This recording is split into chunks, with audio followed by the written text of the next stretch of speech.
మంగళగిరి ఈరోజు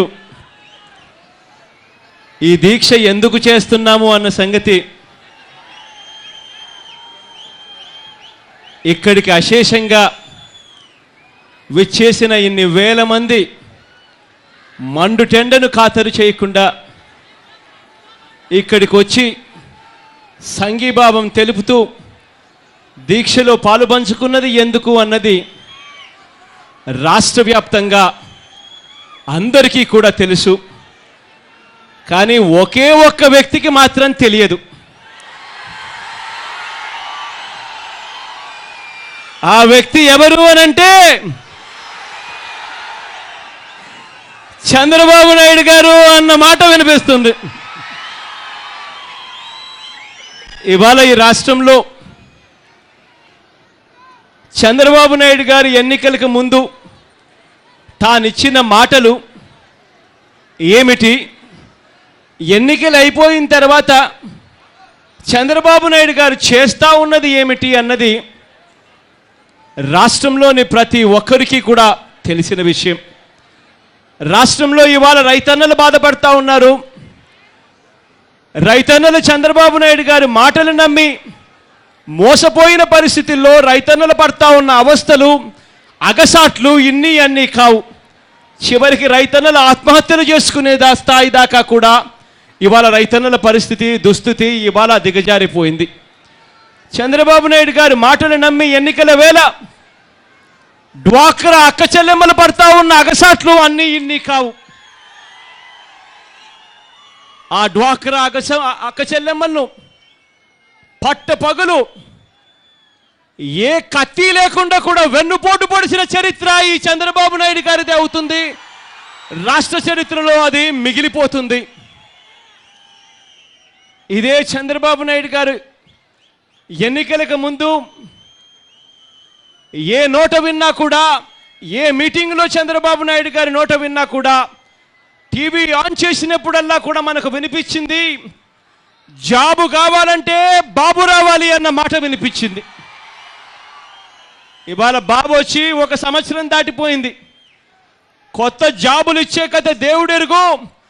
ఉన్న ఉద్యోగాలను ఊడబెరికే కార్యక్రమమే ఇవాళకి జరుగుతూ ఉంది. జాబ్ ఇవ్వడంలో ఆలస్యం అవుతా ఉంది. 2000 రూపాయలు నిరుద్యోగ భృతి ప్రతి ఇంటికి ఇస్తానన్నావు. రాష్ట్రంలో 1,75,00,000 ఇల్లులు ఎదురు చూస్తూ ఉన్నాయి.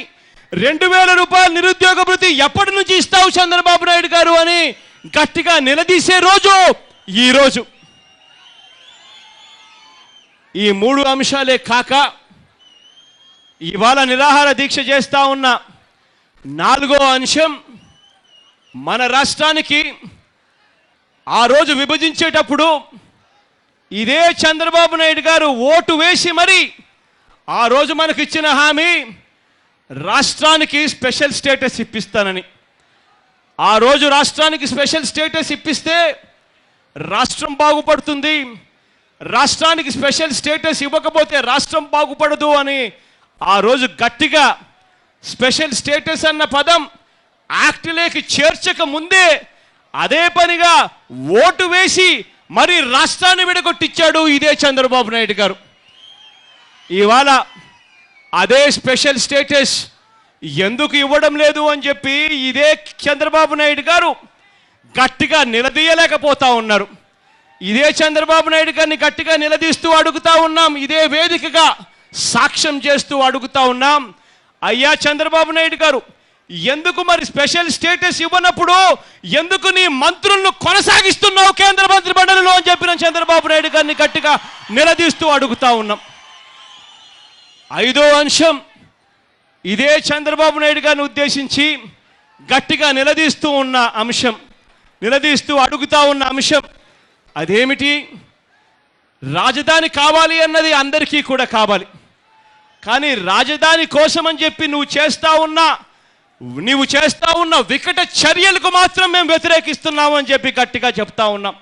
రాజధాని కోసం బలవంతంగా, ఇష్టం ఉన్నా ఇష్టం లేకపోయినా బలవంతంగా భూములు లాక్కోవడానికి వ్యతిరేకిస్తున్నాము ఈ వేదిక సాక్షిగా అని చెప్తా ఉన్నాం. ఈ 5 అంశాల మీద గట్టిగా చంద్రబాబు నాయుడు గారు ముఖ్యమంత్రి అయిన తర్వాత సంవత్సరం అయిపోయిన తర్వాత ఎటువంటి మంచి జరగకపోగా రాష్ట్రమంతా కూడా ఇవాళ అన్యాయమైన పరిస్థితిలో ఉంది అని చెప్పడానికి ఈ దీక్షను సమర దీక్షగా నామకరణం చేసి చంద్రబాబు నాయుడు గారిపై పోరాటానికి ఇది ఈ దీక్షనే ఒక వేదికగా చేస్తా ఉన్నాం. ఇక్కడ చంద్రబాబు నాయుడు గారి సంవత్సరం అయిపోయింది. చంద్రబాబు నాయుడు గారి పరిపాలన మొదలై సంవత్సరం అయిపోయిన తర్వాత ఇవాళ ఈ పేపర్ రిలీజ్ చేస్తూ ఉన్నాం.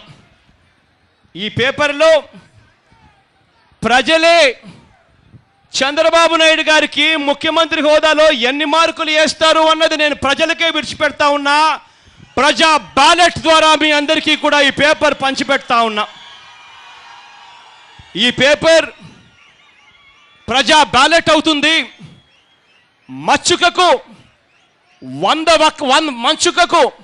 చంద్రబాబు నాయుడు చేసిన 100 హామీలు ఎలక్షన్లప్పుడు ఎన్నికలప్పుడు ప్రజలతో ఓట్లు వేయించుకునే దానికోసం చంద్రబాబు నాయుడు చేసిన ఎన్నికల హామీలు మచ్చుకకు 100 తీసుకొచ్చాం. 100 తీసుకొచ్చి ఇందులో చంద్రబాబు నాయుడు గారు చేసినవన్నీ, చంద్రబాబు నాయుడు గారికి ఎన్ని మార్కులు వేయాలి అన్నది నేను ప్రజలకే విడిచిపెడతా ఉన్నాను ఈ ప్రజా బ్యాలెట్ ద్వారా.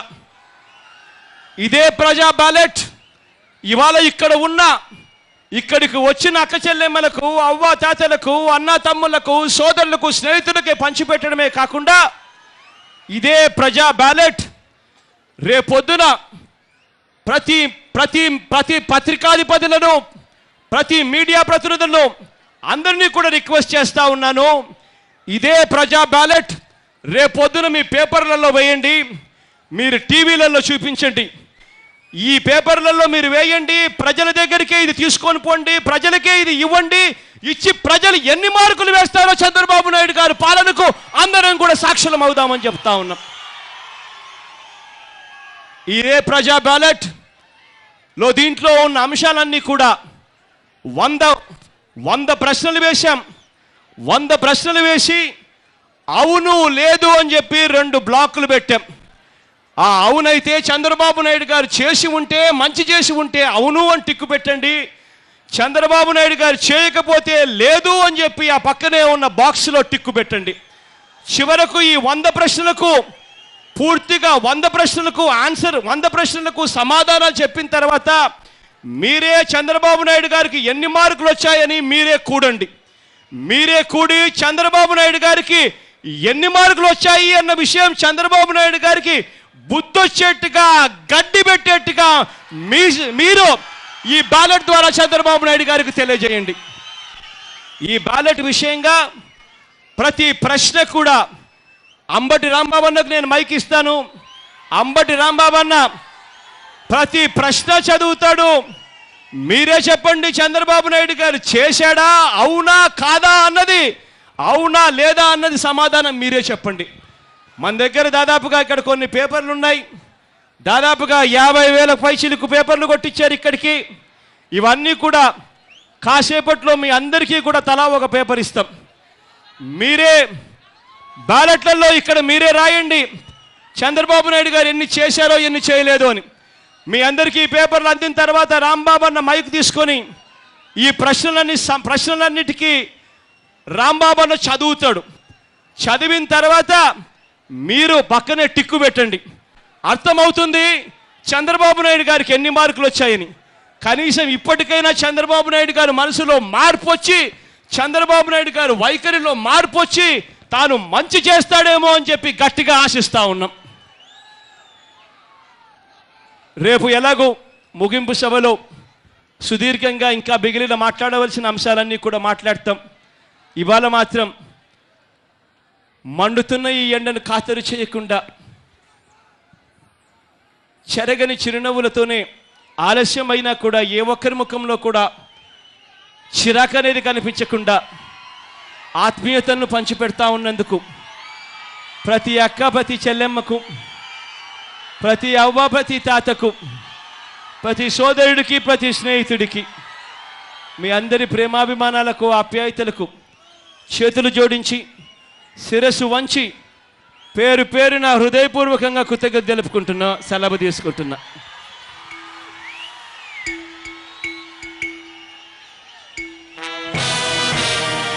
పేపర్లన్నీ డిస్ట్రిబ్యూషన్ కానీ చేసి ఒక 5 నిమిషాలు ఇడిచిపెట్టిన తర్వాత మళ్ళీ మీరు మాట్లాడండి.